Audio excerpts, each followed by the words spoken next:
बंदी छोड़ सतगुरु रामपाल जी परमेश्वर जी की जय हो।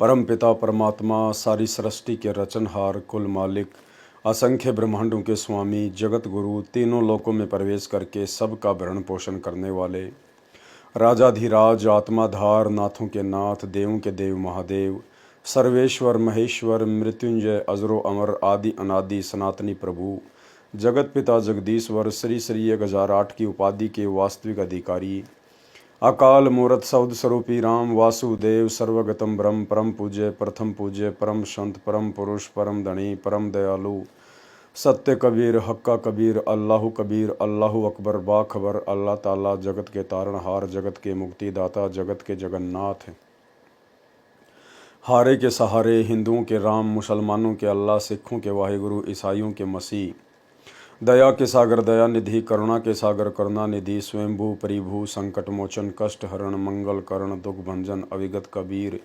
निर्विकार निर्विषम परमात्मा अलय अलेख सतगुरु आदि अनादि सतगुरु असली मर्यादा पुरुषोत्तम असली राम असली कृष्ण असली घनश्याम असली मुरारी राजाओं के राजा महाराजाओं के महाराजा शहंशाहों के शहंशाह सम्राटों के सम्राट भगवानों के भगवान अल्लाहों के अल्लाह प्रभुओं के प्रभु मसीहों के मसीह सच्चे वाहि गुरु बाबाओं के बाबा पीरों के पीर सेठों के सेठ जगत सेठ सावड़सा सेठ सर्वगुण संपन्न अनंत कोटि कलाओं के स्वामी अनंत कोटि ब्रह्मांडों के नायक योगियों में महायोगी ध्यानियों में महाध्यानी सिद्धों में परम सिद्ध ज्ञानियों में तत्वज्ञानी ब्रह्म ज्ञानी महाज्ञानी परम ज्ञानी सर्वश्रेष्ठ ज्ञानी विज्ञानी युवा कबीर समृत कबीर असंवाद अमित ओझा सच्चे रहनुमा करीम अल्लाह सुबहान अल्लाह दुनिया के अंतिम पैगंबर 8 सितंबर 1951 से गांव धनाना जिला सोनीपत हरियाणा भारतवर्ष की पावन भूमि पे प्रकट रियल कल की भगवान श्री नारायण साकार हरि श्री बाबा साहेब गरीब निवाज संत श्रोमणी सतगुरु रामपाल जी परमेश्वर जी के चरण कमल में साध संगति से जुड़े हुए देश विदेश से हम सभी सत्सेवक भाई बहनों का अनंत कोटि दंडवत प्रणाम। सत्साई भाई और बहनों, बहुत बड़ी दया बहुत बड़ी मेहर पूज्य गुरुदेव परमपिता परमेश्वर सतगुरु रामपाल जी भगवान की, जिनकी वीआईपी कृपा से जिनके शुभ आशीर्वाद से आप और हम सभी सत्सेवक भाई बहन साथ संगति से जुड़कर परमेश्वर के तत्व ज्ञान को आधार बनाकर गुरु को भगवान मानकर घर को आश्रम बनाकर गुरुदेव भगवान की गैर हाजिरी में उनकी भक्ति मार्ग में निरंतर आगे बढ़ रहे हैं। ये दया गुरुदेव भगवान की आप और हम सभी आत्माओं के ऊपर इसी प्रकार से बनी रहे, एकमात्र हम सबकी यही कामना पूज्य गुरुदेव जी से है। भाई और बहनों, वर्तमान का समय बहुत ही ज़्यादा क्रिटिकल है और एक एक कदम हम भाई बहनों ने मर्यादाओं को संभाल कर फिर आगे बढ़ना है। वर्तमान में किसी भी प्रकार की कोई भी गुंजाइश त्रुटि की इस भक्ति मार्ग में नहीं है। विशेषकर साथ संगति से जुड़ने के बाद यदि कोई गलती करता है, परमेश्वर के नियमों को भंग करता है, अपनी मनमानी करता है, उस आत्मा को फिर माफ़ी नहीं है, क्योंकि परमेश्वर ने हर प्रकार से हमारे ऊपर रजा करते हुए हमें साध संगति से जोड़ दिया है। परमेश्वर ने ज्ञान आधार से हमारे को युवा बना दिया है, समझदार बना दिया है। और समझदार होकर बच्चा यदि बाथरूम के बजाय बिस्तर में पेशाब करता है तो माता पिता की पिटाई खानी पड़ती है। इसी प्रकार परमेश्वर ने ज्ञान से हमें युवा बना दिया है और यदि अब हम भी गलतियां करेंगे तो फिर परमेश्वर हमसे दुखी होंगे, नाराज होंगे। कहते हैं जिन बातों से गुरु दुख पावे तिन बातों को दूर भगावे। और अब साथ संगतियों में धीरे धीरे काल प्रेरणा से वो गलतियां शुरू होने लग गई है। लेकिन भाई और बहनों, सतलोक आश्रम मैनेजमेंट हरियाणा की तरह साध संगति में किसी से कोई यारी दोस्ती रिश्तेदारी नहीं है। यहाँ किसी की गलतियां छुपाई नहीं जाएंगी बल्कि उजागर की जाएंगी ताकि अन्य आत्मा सतर्क हो जाएं। दास निष्पक्ष भाव से, चाहे पवन दास कोई गलती करे या मेरे परिवार का कोई मेंबर गलती करे या मेरे साथ में रहने वाला भगत कोई गलती करे, दास निष्पक्ष भाव से उसी समय सर्व संगत के सामने उन गलतियों को उजागर करेगा ताकि आगे से कोई भी आत्मा उस प्रकार की गलती ना करे और अपनी मर्यादाओं को बचाए। अब दास जो कहेगा वो सत्य कहेगा। अब उसके बाद फिर वो आत्मा जो मर्यादा तोड़ बैठी हैं, जब उनके नाम साध संगति में उजागर होने लगते हैं, फिर वो मुझ पवन दास से राग द्वेष ईर्ष्या करने लग जाते हैं। तो भाई और बहनों, चाहे आप मुझसे राग द्वेष ईर्ष्या करो, चाहे आप मुझसे प्रेम करो, मुझे कोई फर्क नहीं पड़ता है। मैं ड्यूटी अपने गुरुदेव भगवान की कर रहा हूँ और जैसा उन्होंने मुझे निर्देशित किया है, जो सत प्रेरणा करते हैं, दास केवल वही करेगा और उतना ही करेगा। ना मुझे संगत में किसी से कोई विशेष प्यार प्रेम और लगाव है, ना मेरा किसी से कोई वैर भाव है। परमात्मा कहते हैं, कबीर खड़ा बाजार में मांगे सबकी खैर, ना काहू से दोस्ती ना काहू से बैर। हमने अपना आत्म कल्याण करवाना है, इसलिए हमने खुद भी सावधान होकर चलना है। और भाई, यदि दास को परमात्मा ने साथ संगति की छोटी सी सेवा बख्शी है, तो दास तो निष्पक्ष भाव से सर्व के सामने सभी की गलतियां उजागर करेगा। और ये आप लोगों की भी परीक्षा होगी कि आप अपनी ही गलतियों को अपने सामने उजागर होता देखकर सामने वाले से राग द्वेष ईर्ष्या करते हो, या परमेश्वर को दंडवत प्रणाम करके नाक रगड़ के क्षमा याचना करके आगे से गलतियां ना करने की भीख मांगते हो। तो भाई और बहनों, हमने बहुत ही सावधान होकर भक्ति मार्ग पर आगे बढ़ना है। परमेश्वर की दया से कबीर सागर के सरलार्थ के ऊपर वीडियो बनाने की श्रृंखला जारी है। इसी श्रृंखला में आज हमारा ये 5वें नंबर का वीडियो है। पिछले 4 वीडियो में आप और हम भाई बहनों ने भक्ति मार्ग के विषय में बहुत कुछ जाना, पहचाना। परमेश्वर की दया से हमारा विश्वास भक्ति मार्ग पर आगे बढ़ता ही जा रहा है। आज के वीडियो में परमात्मा ने धर्मदास जी की बहुत सारी शंकाओं का समाधान, गीता जी के बहुत सारे अध्यायों का व श्लोकों का जिक्र करते हुए किया है। परमेश्वर के कर कमल से कबीर सागर के सरलार्थ का अनुवाद हुआ है, सरलार्थ हुआ है। आप और हम भाई बहनों की जिम्मेदारी बनती है, आप और हमारा यह फर्ज बनता है कि गुरुदेव भगवान के कर कमल से लिखित होने के कारण हम इसको पूरा पढ़ें, ध्यान से पढ़ें। दास भी इसका कोई भी पेज नहीं छोड़ रहा है, आपको शुरू से लेकर अंत तक हर पेज पढ़ाया जाएगा, क्योंकि गुरुदेव के कर कमल से लिखित होने के कारण आप और हम पुण्य के भागी बनते हैं यदि सुनते हैं और पढ़ते हैं। तो भाई और बहनों, आगे बीच बीच में परमात्मा हमारे मतलब की बहुत सारी बातें इन वीडियो के माध्यम से उजागर करवाएंगे, इसलिए हम इसको सीरियल वाइज पूरा पढ़ते रहें। तो आज हम धर्मदास जी की गीता जी के कुछ अध्यायों को लेकर शंका समाधान के विषय में पढ़ेंगे। तो कबीर सागर का सरलार्थ और पेज नंबर है 51, हम यहाँ से शुरू करेंगे। गीता ज्ञानदाता ब्रह्म है, ये 1000 हाथ पैर वाला है। इसका सहस्त्र कमल है, अर्थात 1000 पंखड़ियों वाला कमल है। गीता अध्याय 11 श्लोक 46 में अर्जुन ने कहा कि हे सहस्त्र बाहु, 1000 हाथों वाले, आप चतुर्भुज रूप में आइए। इससे सिद्ध हुआ कि गीता ज्ञानदाता केवल 1000 भुजाओं वाला है। इसलिए गीता अध्याय 13 श्लोक 13 में गीता ज्ञानदाता अपने से अन्य सब और हाथ पैर वाले, सब और नेत्र सिर और मुख वाले और सब और कान वाले परमात्मा की महिमा कर रहा है। देखो भाई और बहनों, गीता ज्ञानदाता केवल 1000 भुजा का भगवान है, और वो गीता ज्ञानदाता भी 1000 भुजा का भगवान भी गीता अध्याय 13 श्लोक नंबर 13 में किसकी महिमा कर रहा है? गीता ज्ञानदाता अपने से अन्य सब और हाथ पैर वाले, सब और नेत्र और सिर मुख वाले, सब और कान वाले परमात्मा की महिमा कर रहा है। यानी कबीर परमेश्वर की, सतगुरु रामपाल जी भगवान की, जिनकी अनंत भुजाएं हैं, जिनकी अनंत आंखें हैं, जिनके अनंत कान हैं, अनंत मुंह हैं। कहा है कि वह परमात्मा संसार में सबको व्याप्त करके अर्थात अपनी शक्ति से सब रोके है और स्वयं सत्यलोक शाश्वत स्थान तिष्ठति यानी बैठा है।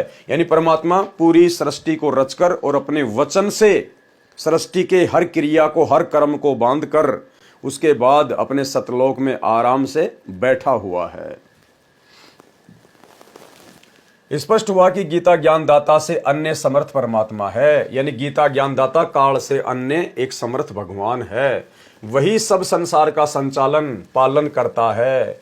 वो परमात्मा क्या करता है? सारे संसार का संचालन करता है। 21 ब्रह्मांड भी उसी के अंतर्गत आ गया और अक्षर पुरुष के 7 संग ब्रह्मांड भी उसी कबीर परमात्मा के अंतर्गत आ गए। यानी अक्षर पुरुष भी केवल परमात्मा का एक नौकर है और ये धर्मराय 21 ब्रह्मांड का स्वामी ज्योति निरंजन भी परमात्मा का एक नौकर है। धर्मराय दरबानी चेरा, सुर असरों का करे निबेरा। वही सब संसार का संचालन पालन करता है। गीता अध्याय 13 श्लोक नंबर 13। गीता के अध्याय 13 श्लोक 14 में भी स्पष्ट है कि गीता ज्ञानदाता अपने से अन्य परमात्मा का ज्ञान करा रहा है। भाई क्यों वो अपने से अन्य परमात्मा का ज्ञान करवाएगा? आपने पिछले वीडियो में सब कुछ देख लिया, जान लिया, पहचान लिया। ये सारी लीला कबीर परमात्मा सतगुरु रामपाल जी खेल रहे थे और नाम रख दिया काल भगवान का, ज्योति निरंजन का। अन्यथा वो तो परमात्मा की जानकारी को मिटाने में लगा रहता है। भला वो परमात्मा की जानकारी हम जीव आत्माओं को कैसे बताएगा? अपने से अन्य भगवान के बारे में क्यों बताएगा? गीता के अध्याय 13 श्लोक 14 में भी स्पष्ट है, गीता ज्ञानदाता अपने से अन्य परमात्मा का ज्ञान करा रहा है, यानी कबीर परमेश्वर सतगुरु रामपाल जी का ज्ञान करा रहा है। कहा है संपूर्ण इंद्रियों के विषय को जानने वाला अर्थात अंतर्यामी है, सब इंद्रियों से रहित है, अर्थात परमात्मा की इंद्रियां हम मानव तथा अन्य प्राणियों जैसी विकार ग्रस्त नहीं है। सतगुरु रामपाल जी परमेश्वर जी की इंद्रियां, पहली बात तो आप और हमारे जैसा इनका शरीर नहीं है, और जैसा भी है इनकी इंद्रियां जो हमें दिखाई देती हैं, जो विदेह रूप में दिखाई देती है। जैसे हम तो देह रूप में हैं, हमारे तो हाड़ मांस का शरीर है, परमेश्वर का विदेह शरीर होता है। विदेह यानी दिखाई मनुष्य जैसा देता है, लेकिन अंदर से उसमें वो कबाड़ नहीं भरा होता। अंदर से परमात्मा के शरीर में ये हाड़ मांस, लार, थूक, चाम, गुदा, मांस, ये सब कुछ नहीं होता है। यानी परमेश्वर को कोई भी गुण नहीं सताता है, कोई भी गुणों का प्रभाव या कोई भी जो उन गुणों की जो प्रकृतियां हैं वो परमेश्वर के ऊपर असर नहीं डालती हैं। वह परमात्मा आसक्ति रहित है। ध्यान से सुनना भाई और बहनों, वह परमात्मा आसक्ति रहित है। आसक्ति यानी किसी भी चीज में उस परमेश्वर की इच्छा नहीं है। इस काल लोक की किसी भी चीज में या किसी भी लोक की किसी भी चीज में परमात्मा की जरा भी आसक्ति या रुचि नहीं है। वह परमात्मा आसक्ति रहित है, अर्थात वह इस काल लोक 21 ब्रह्मांडों की किसी वस्तु या पदार्थ में आसक्ति नहीं रखता। और भाई और बहनों, यदि हमने उस आसक्ति रहित परमेश्वर को प्राप्त करना है, उसके सतलोक को प्राप्त करना है, तो हमने भी 21 ब्रह्मांड की किसी भी वस्तु से आसक्ति रहित होना पड़ेगा। इस नश्वर 21 ब्रह्मांड की प्रत्येक वस्तु को नश्वर ही जानकर हमने यहां पर किसी भी वस्तु में मोह ममता नहीं करनी है। अब हमें ज्ञान हो गया, केवल हमने अपना पीछा छुड़वाने का प्रयास ही करना है। क्योंकि परमेश्वर कहते हैं, गुरु को कीजिए दंडवत कोटि कोटि प्रणाम, और कीट न जाने भृंग को गुरु कर ले आप सम्मान। गुरु अपने शिष्य को अपने जैसा बनाकर ही सतलोक लेकर जाएगा। तो गुरु का क्या गुण है? आसक्ति रहित है।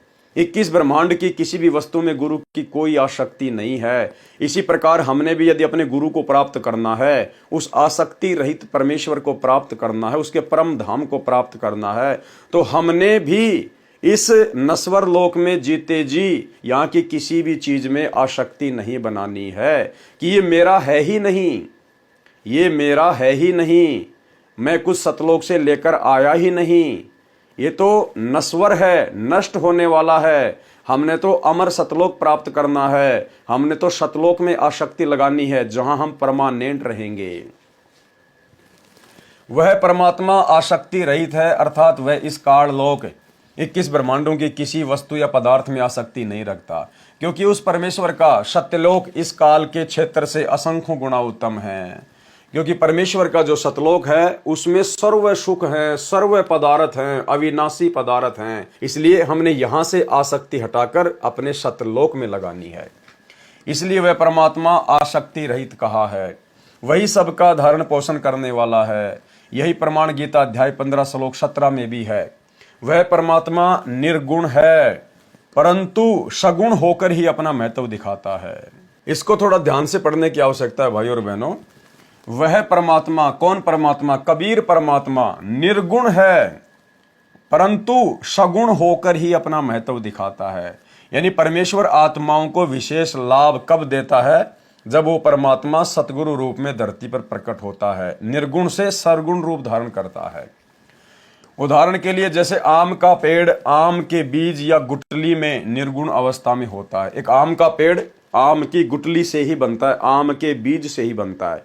उस बीज में वो आम का पेड़, वो 10-15 मीटर ऊंचा आम का पेड़ उस बीज के अंदर निर्गुण रूप में है। उस बीज के अंदर वो पेड़ हमें किसी प्रकार का कोई लाभ नहीं दे सकता, कोई फायदा नहीं दे सकता। हम उस बीज को खाकर आम का स्वाद प्राप्त नहीं कर सकते।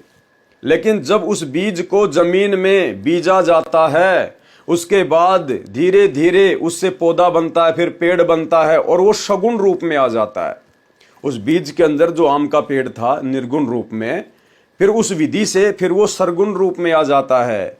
और जब वो सरगुण रूप में आता है, पूरा पेड़ बन जाता है, फिर उसके आम लगते हैं, फिर हमें वो आम खाने को मिलते हैं, हमें उस आम के पेड़ का विशेष महत्व प्राप्त होता है।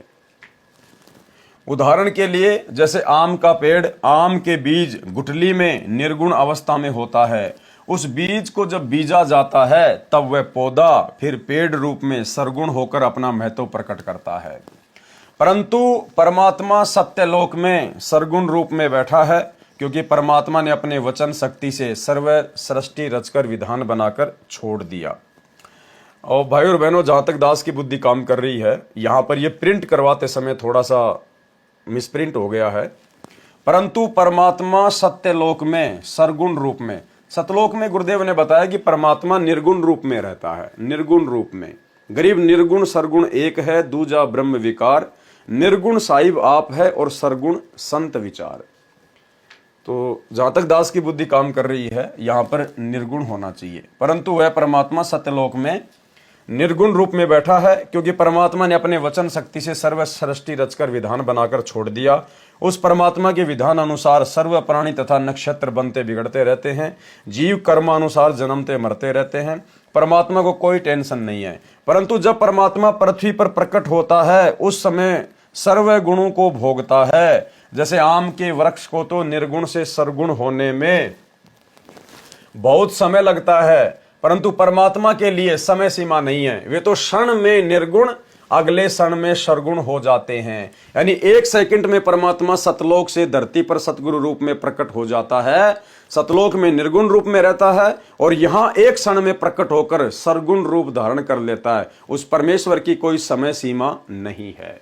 आम के बीज का उदाहरण तो केवल आप और हमें समझाने के लिए दिया गया है, लेकिन परमेश्वर को निर्गुण से सरगुण होने में आम के पेड़ की तरह इतना समय नहीं लगता है। परमात्मा कहते हैं, गोता मारूं सुरग में जा बैठूं पाताल, गरीब दास ढूंढता फिरूं अपने हीरे मोती लाल। इससे भी सिद्ध हुआ कि गीता ज्ञान दाता से अन्य कोई सबका धारण पोषण करने वाला परमात्मा है। गीता अध्याय 13 श्लोक 15-16 में भी यही प्रमाण है। गीता ज्ञानदाता ने कहा कि जैसे सूर्य दूर स्थान पर स्थित होते हुए भी यहां पृथ्वी पर अपना प्रभाव बनाए है, उसी प्रकार परमात्मा सत्यलोक में स्थित होकर भी सर्व ब्रह्मांडों पर अपनी शक्ति का प्रभाव बनाए हुए है। सर्व चर अचर भूतों के बाहर भीतर है, चर अचर भूतों के बाहर भीतर है, यानी जीवों के बाहर भीतर है। इसी प्रकार सूक्ष्म होने से हम उसको चरम दृष्टि से देख नहीं पाते, इसलिए अविज्ञ अर्थात हमारे ज्ञान से परे है, तथा वही परमात्मा हमारे समीप में तथा दूर भी वही स्थित है। परमात्मा तो दूर सत्यलोक शाश्वत स्थान में है, उसकी शक्ति का प्रभाव प्रत्येक के साथ है। गीता अध्याय 13 श्लोक 15 का ये निष्कर्ष है। जैसे सूर्य दूर स्थित है, परंतु पृथ्वी के ऊपर प्रत्येक प्राणी को अपने साथ दिखाई देता है। जैसे एक स्थान पर कई घड़े जल के भरे रखे हैं, तो सूर्य प्रत्येक में दिखाई देता है, टुकड़ों में नहीं दिखाई देता। इसी प्रकार परमात्मा उस व्यक्ति को दिखाई देता है। परमात्मा ऐसे ही एक स्थान पर स्थित है, वह परमात्मा जानने योग्य है। भावार्थ है कि गीता ज्ञानदाता ने कहा है कि मेरे से अन्य परमात्मा का ज्ञान होना चाहिए मोक्ष प्राप्ति के लिए, वह जानने योग्य है। वही परमात्मा अपने विधान अनुसार सर्व का धारण पोषण उत्पत्ति तथा मृत्यु करता है। देखो भाइयों और बहनों, हमने जो 4 नंबर वीडियो में पढ़ा देखा परमेश्वर के ज्ञान आधार से कि अर्जुन को काल रूप में परमपिता परमेश्वर कबीर जी ने ही, सतगुरु रामपाल जी भगवान ने ही वो रूप दिखाया था। तो दास ने सवाल किया था कि हो सकता है किसी को शंका हो जाए कि भाई काल ने तो वो रूप इसलिए दिखाया था कि भाई ताकि अर्जुन युद्ध के लिए तैयार हो जाए, बहुत सारे लोग मारे जाएं, तो परमात्मा भला किसी को मारता थोड़ी है। तो भाई और बहनों, आपकी उस शंका का यहां पर समाधान हो गया है। क्या कह रहे हैं परमात्मा? वही परमात्मा, कौन परमात्मा? जो सत्यलोक में रहता है निर्गुण रूप में, वही परमात्मा अपने विधान अनुसार सर्व का धारण पोषण उत्पत्ति तथा मृत्यु करता है। यानी ये काल केवल नौकर है, नौकरी करता है। बाकी कर्म अनुसार जन्म और मृत्यु सब कुछ परमात्मा ही निर्धारित करता है। वास्तव में ब्रह्मा सबका उत्पत्ति करता वही है।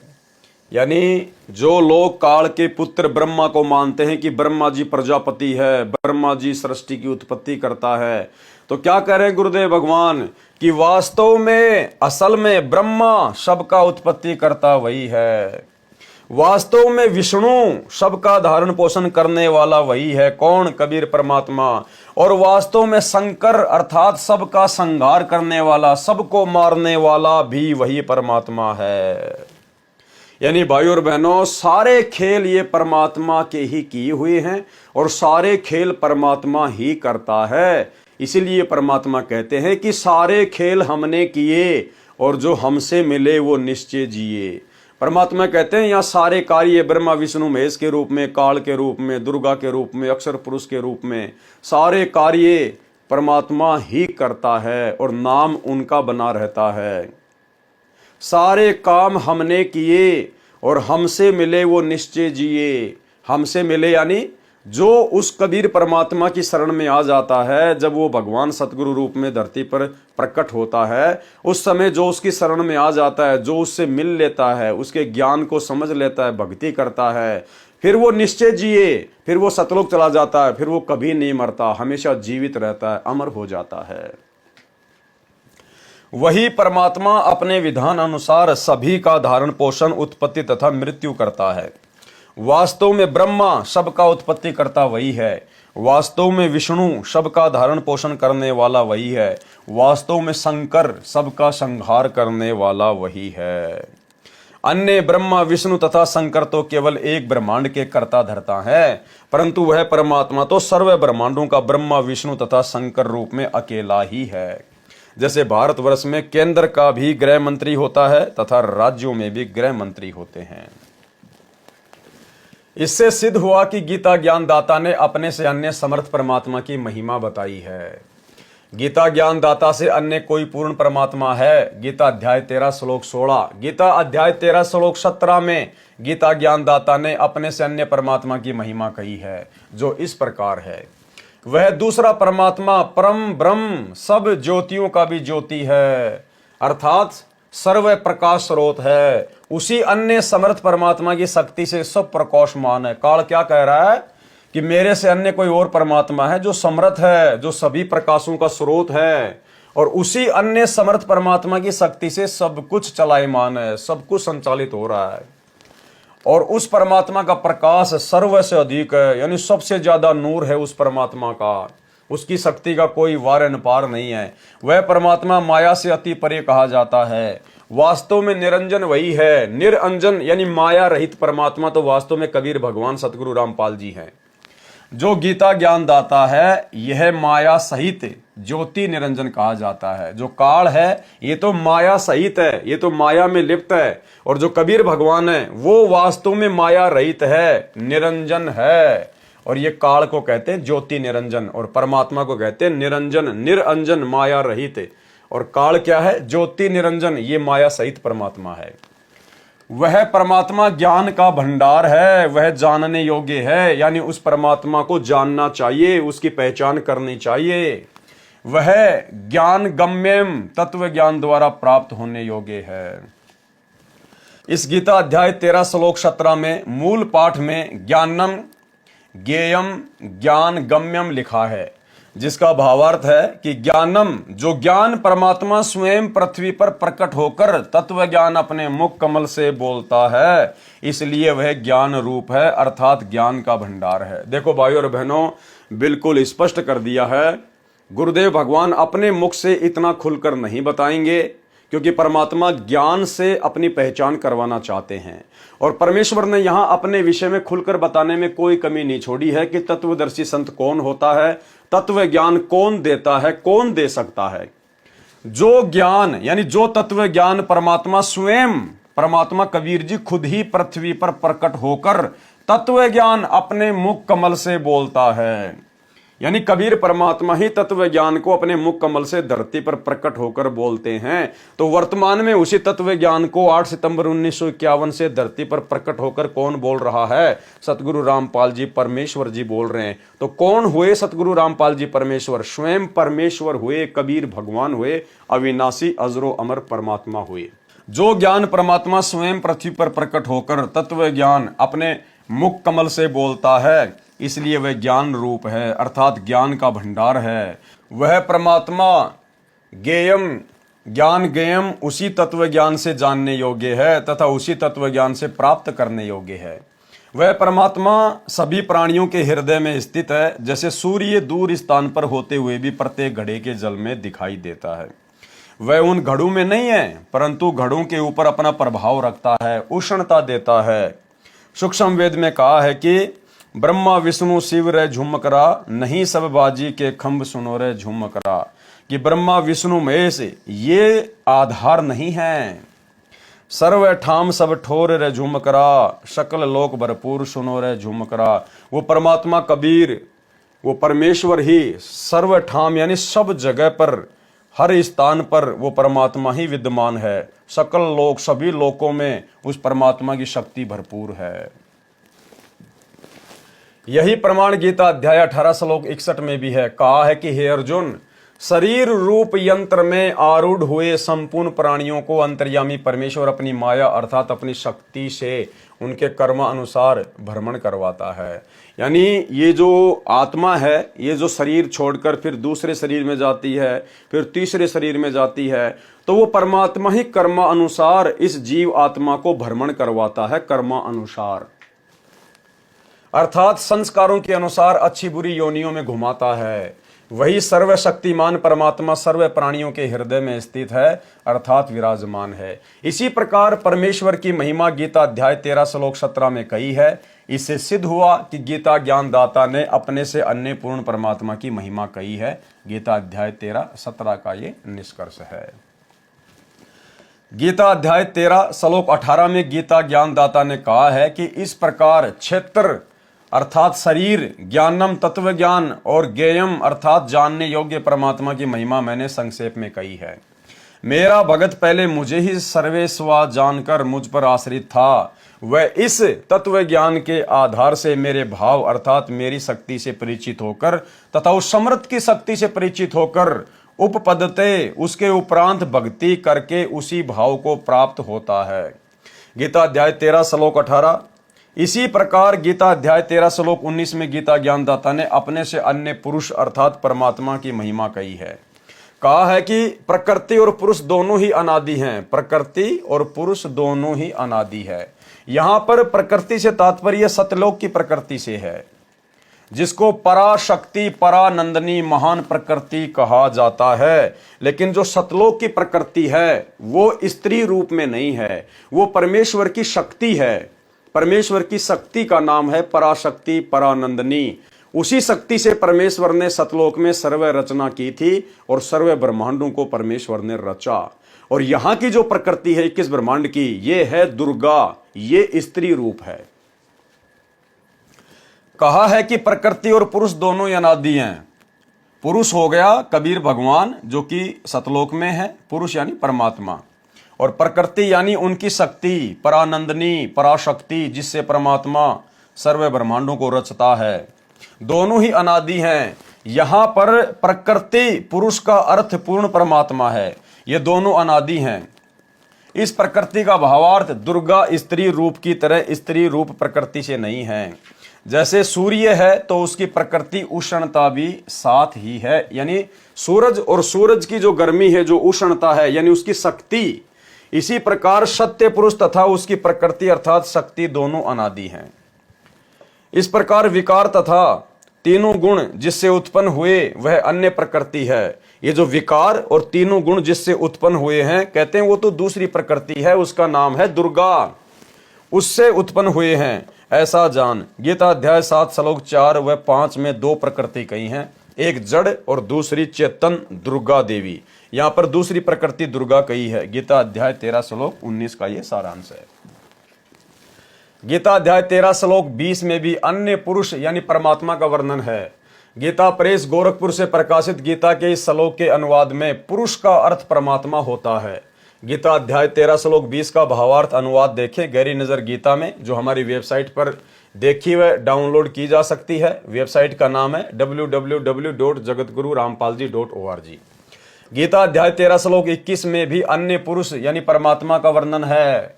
इसके अनुवाद में गीता प्रेस गोरखपुर से प्रकाशित में पुरुष का अर्थ पुरुष ही किया है। ये ठीक है, पुरुष का अर्थ परमात्मा होता है। प्रकरणवश पुरुष का अर्थ मनुष्य भी किया जाता है, क्योंकि परमात्मा ने मनुष्य को अपने स्वरूप के अनुसार बनाया है। इसलिए कहा जाता है नर नारायण रूप है तू ना समझ दे। यानी भाइयों और बहनों, आप और हमें जो ये नर दे मिली है, परमात्मा कहते हैं ये कोई सामान्य नहीं है, नर नारायण दे है, नर नारायण रूप है। क्या कह रहे हैं परमात्मा कि हे नर, हे इंसान, तेरा जो शरीर है, तेरा जो रूप है, ये नारायण के जैसा है, परमात्मा के जैसा है। नर नारायण रूप है तू ना समझ दे। इसको मात्र तू एक शरीर मत समझ, इसको मात्र तू एक देही मत समझ। ये भगवान का रूप है, जिससे भक्ति करके तू यहां से सदा सदा के लिए मुक्त हो सकता है। भाई और बहनों, ये जो मनुष्य योनि है, ये अन्य 84 लाख योनियों से भिन्न है। यानी 84 लाख योनियां तो अलग हैं, और जो मनुष्य शरीर है ये परमात्म रूप है। हम परमात्मा के अंश हैं। हमें परमेश्वर ने अन्य 84 लाख योनियों में शामिल नहीं किया, अन्य 84 लाख योनियों से भिन्न है हम। परमात्मा एक अपने शब्द में कहते हैं ना कि यो सौदा फिर नाहि रे संतो, यो सौदा फिर नाहि, नर नारायण दे पाए के तू फिर 84 जाई। यानी नर नारायण दे पाए के, भगवान जैसा शरीर प्राप्त करके और भक्ति ना करके तू फिर से 84 लाख योनियों में जाना चाहता है। इसका मतलब 84 लाख योनियां अलग हैं, और ये देह हमें जो परमात्मा ने दी है, उत्तम देह, सर्वश्रेष्ठ देह, जिससे परमात्मा पाया जा सकता है। परमात्मा के ही जैसा हमारा रूप है, हमरे ही उनियार है हमारा सृजनहार। यानी हमें उत्पन्न करने वाला परमात्मा भी हमारे ही जैसा है। नर नारायण रूप है तू ना समझ दे। 84 लाख प्रकार के जीवों से मानव देह उत्तम है। यानी 84 लाख अलग हो गई, और मानव देह जो उत्तम है ये अलग है। गीता अध्याय 13 श्लोक 22 में भी गीता ज्ञानदाता ने अपने से अन्य परमात्मा का प्रत्यक्ष प्रमाण बताया है। गीता प्रेस गोरखपुर से प्रकाशित गीता में इस श्लोक का अर्थ बिल्कुल गलत किया है। यथार्थ अनुवाद जैसे पूर्व के श्लोकों में वर्णन आया है कि परमात्मा प्रत्येक जीव के साथ ऐसे रहता है जैसे सूर्य प्रत्येक घड़े के जल में स्थित दिखाई देता है। उस जल को अपनी उष्णता दे रहा है, अपनी गर्मी दे रहा है। इसी प्रकार परमात्मा प्रत्येक जीव के हृदय कमल में ऐसे विद्यमान है जैसे सौर ऊर्जा संयंत्र जहां भी लगा है तो वह सूर्य से उष्णता प्राप्त करके ऊर्जा संग्रह करता है। इसी प्रकार प्रत्येक जीव के साथ परमात्मा रहता है। इसलिए इस श्लोक गीता अध्याय 13 श्लोक 22 में कहा है कि वह परमात्मा सब प्रभुओं का भी स्वामी होने से महेश्वर, सबका धारण पोषण करने से कर्ता, सत्यलोक में बैठा प्रत्येक प्राणी की प्रत्येक गतिविधि को देखने वाला होने से उपद्रष्टा, जीव परमात्मा की शक्ति से सर्व कार्य करता है। जीव परमात्मा का अंश है। जीव क्या है? परमात्मा का अंश है। रामायण में भी कहा है ईश्वर अंश जीव अविनाशी। यानी ये जो जीव आत्मा है ये परमात्मा का अंश है और ये अविनाशी है। मरता तो केवल शरीर है, जिस कारण से जीव को कुछ भी अपने किए कर्म का सुख दुख भोगता है तो अपने अंश के सुख दुख का परमात्मा को भी एहसास होता है। देखो कितनी गहरी बात है भाई और बहनों। जब वो कबीर परमात्मा सतलोक को त्याग कर सरगुण रूप धारण करके धरती पर तत्वदर्शी संत की भूमिका में प्रकट होता है, और उस समय यदि यहां पर किसी भी जीव को कोई भी कष्ट होता है, कोई परेशानी होती है, तो सरगुण रूप में प्रकट उस सतगुरु को भी सुख और दुख का एहसास होता है। इसलिए हमारे गुरुदेव भगवान हमें लड़ाई झगड़ा ना करने के लिए जो है आदेशित करते हैं। हमें परमात्मा चींटी तक को बेवजह सताने के लिए मना करते हैं। क्यों? क्योंकि चाहे कोई उनकी शरण में है या नहीं है, चाहे कोई मनुष्य देह में है या अन्य योनियों के देह में है, जब परमात्मा सतगुरु रूप में धरती पर प्रकट होता है सरगुण रूप में, और हम सभी उसके अंश हैं, चाहे गधा, कुत्ता, सुअर, कीट, पतंग, मक्खी, मच्छर, इंसान, हम सब उस परमेश्वर के अंश हैं। और जब यहां पर किसी भी जीव को कोई परेशानी होती है, कोई दुख होता है, कोई तकलीफ होती है, तो सरगुण रूप में धरती पर प्रकट उस सतगुरु को भी दुख और सुख का एहसास होता है। इसलिए भाई और बहनों, सन 2016 में सतलोक आश्रम मैनेजमेंट हरियाणा वालों ने, यानी गुरुदेव भगवान के छोटे कलयुगी भाई काल प्रेरित महेंद्र ने मुझ पवन दास को मरवाने के लिए हिसार और दिल्ली से 2 गाड़ियां भरकर जो गुंडे भेजे थे, सार नामी भगत, जिसमें उनका मुखिया बनकर आया था सतलोक आश्रम का वर्ल्ड कोऑर्डिनेटर देशराज मान, जो कि उत्तर प्रदेश के शामली आश्रम का संचालक है। ये 10-12 लोग मुझ पवन दास को जानवर की तरह बेसबॉल से, हॉकी से, रोड़ों से मार कर गए थे, पीट कर गए थे। वीडियो मैंने आपको पहले भी दिखाया था, फिर एक बार आपको दिखा देता हूं, देखिए। छोड़ सतगुरु रामपाल जी महाराज जी की जय हो। परमात्मा की सही क्या हुआ था, ये करीब आज 2-3 दिन से यहाँ बैठे हैं ये लोग। दास के पास में जो प्रवेश भगत है दिल्ली वाला, क्लिप ले रहे हैं, उसका दास के पास में फोन आया था 2 दिन पहले कि हम आपसे जयपुर में मिलना चाहते हैं, हम आपसे मीटिंग करना चाहते हैं, और आप ये जो बरवाला कांड की जो सच्चाई की जो पुस्तक आपने छापी है, जो कलयुगी भाई की साजिश बरवाला कांड, इसको आप भक्तों में बांटना बंद कर दो और आप जाके एक बार आप गुरुजी से मिल लो, हम आपको गुरुजी के पास में लेके चलेंगे। दास ने उनको मना कर दिया कि मेरे परमात्मा ने मुझे सारे सबूत मुझे दे रखे हैं, मुझे केवल उन सबूतों के आधार से मुझे केवल सच्चाई पे चलना है। तो उसके बाद में दास ने उनसे जमुल के मिलने की परमिशन नहीं दी। फिर इन्होंने क्या किया कि जोधपुर से डॉक्टर रामेश्वर भगत जी हैं, जो कि बल्कि डॉक्टर हैं, नशा मुक्ति केंद्र वहाँ पे वो चलाते हैं। इन्होंने उन भगत जियों को जो बल्कि मोहरा बनाया कि हम डॉक्टर भगत जी को बीच में डाल के हम पवन से हम जयपुर में हम मिलें। तो फिर जो प्रवेश था दिल्ली वाला, उसने डॉक्टर रामेश्वर जांगड़ जी जो जोधपुर से हैं उनको फोन किया, उनको जयपुर बुलाया। और पहले ये लोग आए, खाली जो मतलब 3 आदमी थे, प्रवेश दिल्ली वाला और देशराज दिल्ली वाला, जो जो जो मतलब कि महेंद्र उर्फ जो मतलब मोहनलाल है, उसका खास आदमी है, राइट हैंड है वो। और डॉक्टर भगत जी को लेके और शिफ्ट गाड़ी में ये तीनों आए। डॉक्टर भगत जी का फोन आया, दास ने कहा कि भगत जी आप दास के मतलब घर पे आ जाओ, यहीं पे उन भाइयों का भंडारा भी हो जाएगा। तो डॉक्टर भगत जी उनको यहाँ लेके आ गए, दास मार्केट से सब्जी वगैरह लेके आ गए उनके साथ में। वहाँ आए, बैठे, परमात्मा ने मतलब उनको चाय पिलवाई। उसके बाद में भक्तमती उनके लिए भंडारा तैयार करने लग गई और हम तीनों की आपस में बातचीत होनी शुरू हो गई। वो दास को सबूतों के आधार से कन्विंस नहीं कर पाए। अंत में देशराज भगत जी 10-15 मिनट बाद में यहाँ से उठ के बाहर चले गए। बाहर जाके उन्होंने कुछ मतलब फोन वगैरह किया। उसके बाद में एक गाड़ी DL नंबर की और आई। गाड़ी का नंबर हम लोग जो मतलब देख नहीं पाए हम, खाली मतलब DL ही मतलब जो मतलब भगत जी बता रहे कि भगत जी ने देखा था कि खाली मतलब DL नंबर तक मुझे ध्यान है। और वो लोग यहाँ आए, उस गाड़ी में 5-6 लोग और आए तकरीबन। सारे लोग हथियारों से लैस थे, बेसबॉल, रोड और हॉकी थी उनके पास में। सारे लोग मतलब कि जूतों समेत मालिक के दरबार में यहाँ अंदर आ गए। और आते ही सबसे पहले उन्होंने दास को थप्पड़ मारा। थप्पड़ मारने के बाद में जितने भी जो लोग थे सबने दास के ऊपर ताबड़तोड़ हमला कर दिया। तकरीबन 7-8 मिनट तक उन्होंने दास को हॉकी, बेसबॉल और रोड से जो मतलब नीचे पटक के उन्होंने दास को बुरी तरीके से मारा है। आज बंदी छोड़ का पंजा दास के हाथ पे था, वरना पुण्यात्माओं जिस तरीके से वो दास को मार रहे थे, जो मतलब भैंसा नहीं बच पाता, भैंसा भी उनकी मार से मर जाता है, लेकिन साहिब की दया थी। और बीच में जो अपने जो डॉक्टर भगत जी हैं उन्होंने दास का बीच बचाव किया, नहीं तो वरना स्टूल उठा के वो लोग दास के जो उनके सर पे भी जो है मारने की पूरी कोशिश कर रहे थे वो लोग। अब दास आप जी को थोड़ा सा पुण्यात्मा दिखाना चाहेगा कि कहाँ कहाँ दास के जो है मतलब बेसबॉल वगैरह से जो चोटें आई है।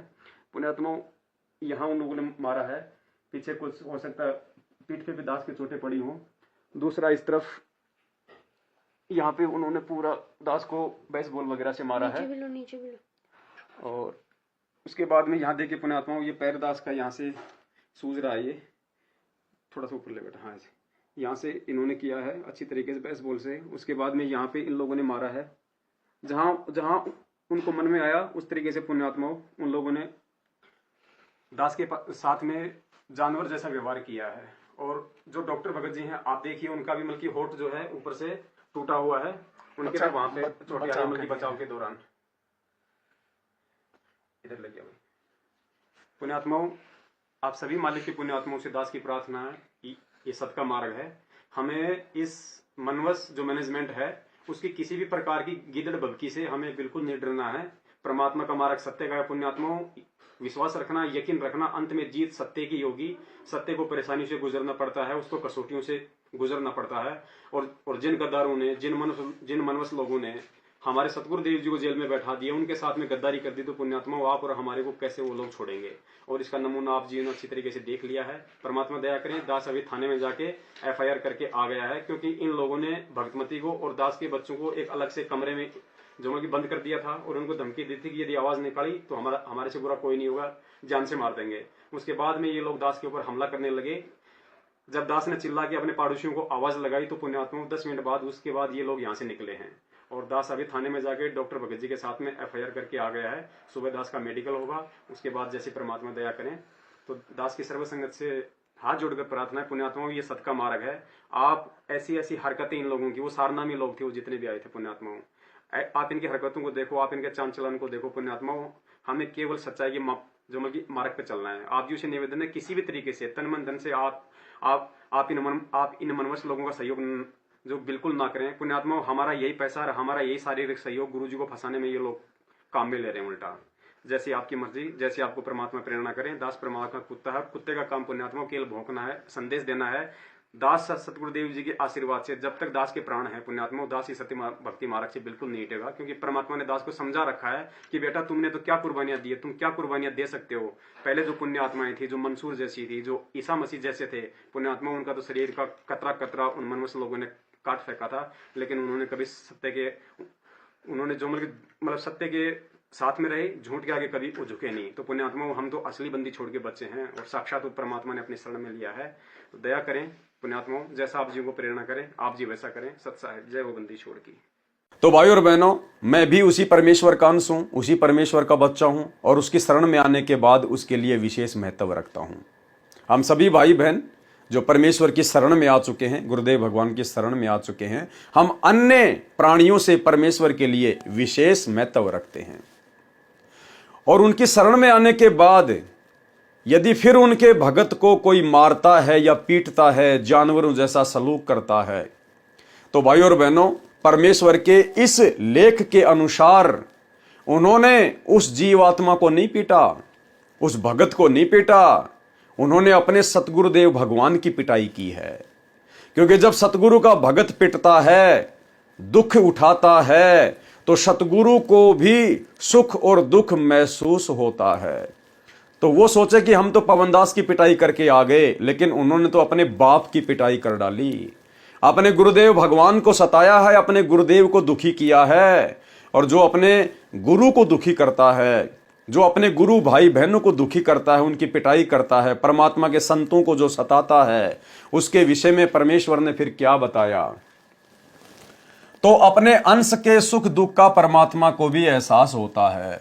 सूक्ष्म वेद में लिखा है, कबीर कहे मेरे जीव को दुख ना दीजियो कोई। देखो यहां पर भगत नहीं लिखा गया, यहां पर जीव शब्द लिखा गया है। जीव, चाहे भगत को पीटो या चाहे किसी जगत वाले को पीटो, सतगुरु को दुख बराबर होता है।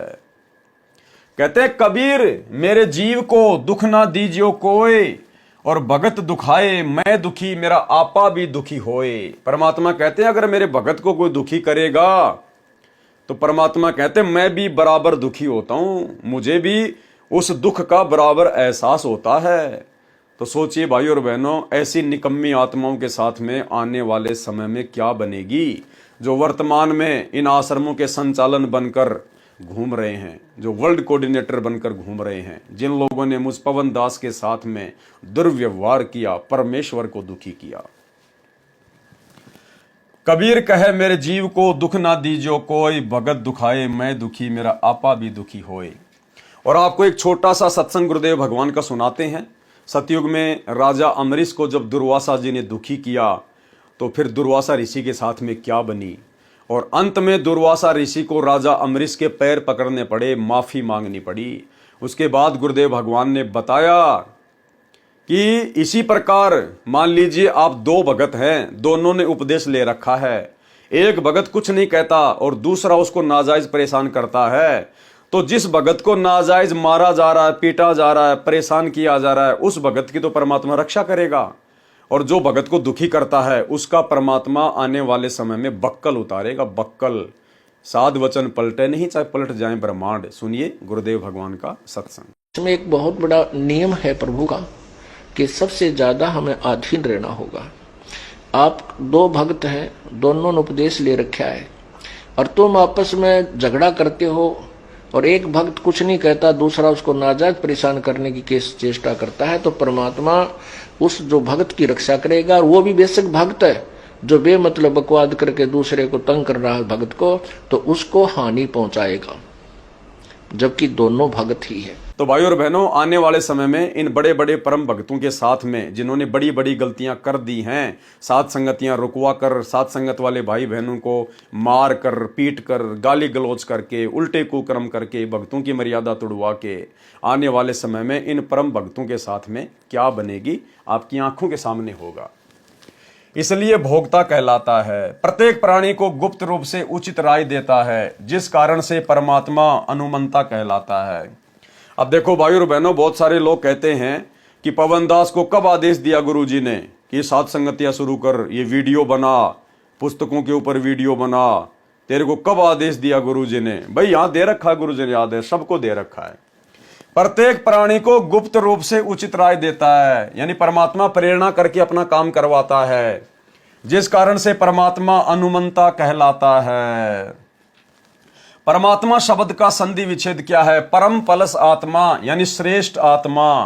परमात्मा यदि कोई दुख का भोग भी देता है, सुख का भोग भी देता है, जैसे कर्म करेगा जीव वैसे अवश्य भोगेगा, तो वह परमात्मा नहीं हो सकता। यानी यहां पर परमात्मा काल के विषय में संकेत कर रहे हैं कि जो जैसे कर्म करेगा यदि उसको वैसा ही देगा तो फिर वो भगवान कैसे हुआ? भगवान तो वो होता है जो नीचे आकर जीव को कौन से कर्म करने चाहिए, कौन से कर्म नहीं करने चाहिए, और जब जीव भगवान के शरण में आ जाता है तो परमात्मा फिर उसके कर्मों को काट देता है, उसके कर्मों का सत्यानाश कर देता है, धर्मराज के कागजों को फाड़ देता है, उसको कहते परमात्मा। और जो जैसा किए जाएगा वैसा ही भोगे जाएगा, तो फिर वो परमात्मा नहीं है, वो तो फिर काल है, शैतान है कि सत का राज धर्मराय कर ही और अपना किया सबे दंड बरही। वह श्रेष्ठ आत्मा नहीं होता। जैसे इस काल ब्रह्म के लोक में विधान है कि जैसा कर्म करोगे वैसा फल आपको भगवान अवश्य देगा। तो ये प्रभु स्वामी तो है परंतु परमात्मा नहीं है। इस मानव शरीर में पर यानी दूसरा पुरुष यानी परमात्मा जो जीव के साथ अभिन्न रूप से रहता है, जैसे सूर्य प्रत्येक को अपनी ऊर्जा देता है, उसी प्रकार ये दूसरा परमात्मा यानी कबीर परमात्मा उपरोक्त महिमा वाला है। जैसे सौर ऊर्जा से जो बल्ब जगता है उसमें सूर्य होता है, यानी सूर्य की ऊर्जा कार्य करती है, इसी प्रकार पूर्ण परमात्मा की भूमिका समझें। गीता अध्याय 13 श्लोक 23 में भी अन्य पुरुषम यानी परमात्मा बताया है।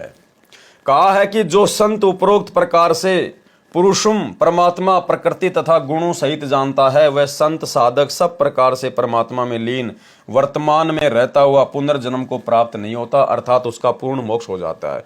यानी जो साधक इस काल को जान लेता है, इस प्रकृति को जान लेता है, इनके गुणों को जान लेता है, इनके कर्मों को जान लेता है और तत्व ज्ञान से उस पूर्ण परमात्मा की पहचान कर लेता है, और जो आजीवन मर्यादा में रह के भक्ति करता है, तो फिर वो काल के झंझट से मुक्त हो जाता है, मोक्ष प्राप्त हो जाता है, अर्थात उसका पूर्ण मोक्ष हो जाता है। गीता अध्याय 13 श्लोक 24 में भी अन्य परमात्मा का वर्णन है, जो गीता ज्ञानदाता से अन्य है। कहा है कि जो परमात्मा सूर्य के सदृश जीवात्मा के साथ अभेद रूप से रहता है, उसको साधक ध्यान द्वारा दिव्य दृष्टि से हृदय में देखते हैं, जैसे बिजली को टेस्टर द्वारा देख लेते हैं।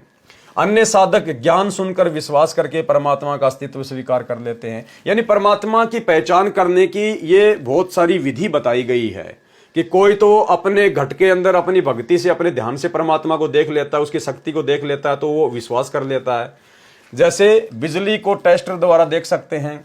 दूसरे प्रकार के जो भगत है वो ज्ञान सुनकर विश्वास करके परमात्मा का अस्तित्व स्वीकार कर लेते हैं। कुछ एक भगत ऐसे हैं जो ज्ञान सुनकर और भगवान के अस्तित्व को स्वीकार कर लेते हैं कि हाँ भाई परमात्मा है, भगवान होता है, वो इस प्रकार से विश्वास कर लेते हैं। अन्य भक्तजन कर्म योगेन परमात्मा के कर्मों अर्थात लीलाओं को देखकर परमात्मा का अस्तित्व जान लेते हैं। जैसे संसार में लगभग 7 अरब जनसंख्या है, किसी का भी चेहरा एक दूसरे से नहीं मिलता, कवि ने कहा है, कई अरब बनाए बंदे आंख नाक हाथ लगाए, एक दूसरे के नाल कोई भी रल देर नहीं रलाए। यानी 7-8 अरब की जनसंख्या पूरे विश्व की है, लेकिन किसी भी मानव शरीरधारी स्त्री या पुरुष का चेहरा आपस में नहीं मिलता है। तो ये परमेश्वर का चमत्कार है, ये उसकी लीला है। तो कई लोग इस प्रकार से भी भगवान के ऊपर विश्वास कर लेते हैं कि भाई परमात्मा के बिना ये नहीं हो सकता, कोई तो शक्ति है, कोई तो परम शक्ति है जो ये सब कुछ कर रहा है। यह भी सिद्ध होता है कि कोई सर्वज्ञ शक्ति है, उसे परमात्मा कहा जाता है। कुछ भक्तजन परमात्मा के इस प्रकार के कार्य देखकर परमात्मा को मानते हैं। गीता अध्याय 12 श्लोक 25 में कहा है कि जो शिक्षित नहीं और जो न ध्यान करते हैं, न ज्ञान को समझ पाते हैं और न वे परमात्मा की संरचना से परमात्मा को समझ पाते हैं, वे अन्य शिक्षित विद्वान व्यक्तियों से परमात्मा की महिमा सुनकर मान लेते हैं कि जब यह शिक्षित और ज्ञानी व्यक्ति कह रहा है तो परमात्मा है। फिर वे उपासना करने लग जाते हैं। वे उसे सुनने के कारण परमात्मा के अस्तित्व को मानकर उपासना करने के कारण इस मृत्युलोक मृत्यु संसार से पार हो जाते हैं। गीता अध्याय 13 श्लोक 26 में तो इतना ही कहा है कि सर्व प्राणी क्षेत्र अर्थात दुर्गा के शरीर तथा क्षेत्रज अर्थात गीता ज्ञानदाता क्षर ब्रह्म के संयोग से उत्पन्न होते हैं। ध्यान रहे, गीता ज्ञानदाता ने गीता के इसी अध्याय 13 के श्लोक 1 में कहा है कि क्षेत्र तो शरीर को कहते हैं तथा जो शरीर के विषय में जानता है उसे क्षेत्रज कहते हैं। गीता अध्याय 13 श्लोक 2 में कहा है कि इस काल लोक 21 ब्रह्मांड के क्षेत्र में जितने प्राणी उत्पन्न होते हैं वे दुर्गा जी तथा काल भगवान के संयोग से होते हैं, अर्थात नर मादा से काल प्रेरणा से काल सृष्टि उत्पन्न होती है।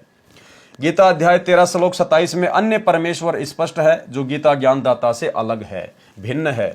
जैसे पूर्व के श्लोकों में प्रमाण सहित बताया गया है कि परमेश्वर प्रत्येक प्राणी के शरीर में हृदय में ऐसे बैठा दिखाई देता है जैसे सूर्य जल से भरे घड़ों में दिखाई देता है। इसी प्रकार इस श्लोक 27 में कहा है कि परमेश्वर हृदय में बैठा है। जब प्राणी का शरीर नष्ट हो जाता है तो भी परमेश्वर नष्ट नहीं होता।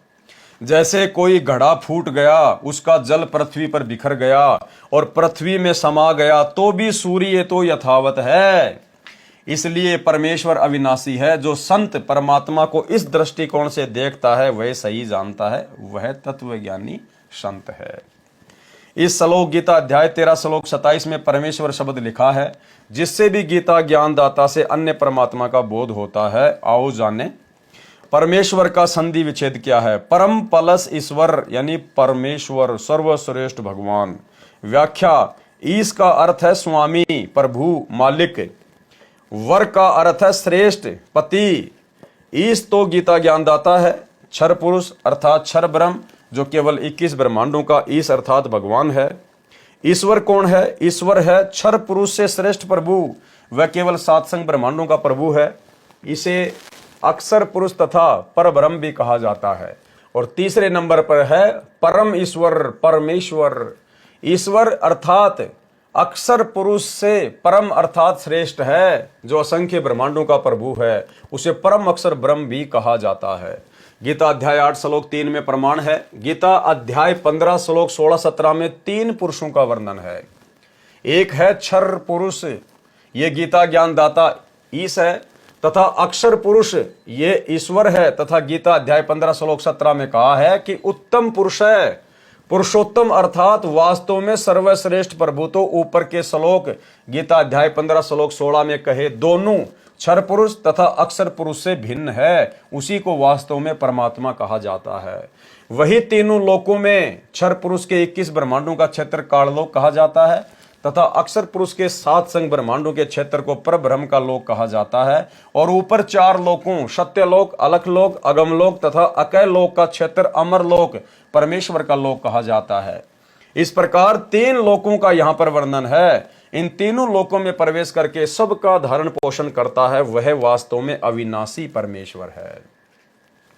गीता अध्याय 13 श्लोक 27 में परमेश्वर शब्द है जो गीता ज्ञानदाता से भिन्न सर्वशक्तिमान है, सर्व का पालन करता का बोधक है। गीता अध्याय 13 श्लोक 28 में भी गीता ज्ञानदाता से अन्य भगवान का प्रमाण है।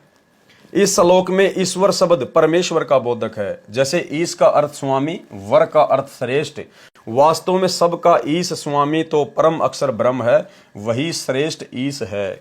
इसलिए ईश्वर शब्द प्रकरणवश पूर्ण परमात्मा का बोधक है। यदि अन्य ईश नकली स्वामी नहीं होते तो ईश्वर तथा परमेश्वर शब्दों की आवश्यकता ही नहीं होती। इसलिए इस श्लोक में ईश्वर शब्द सत्य पुरुष का बोध जाने।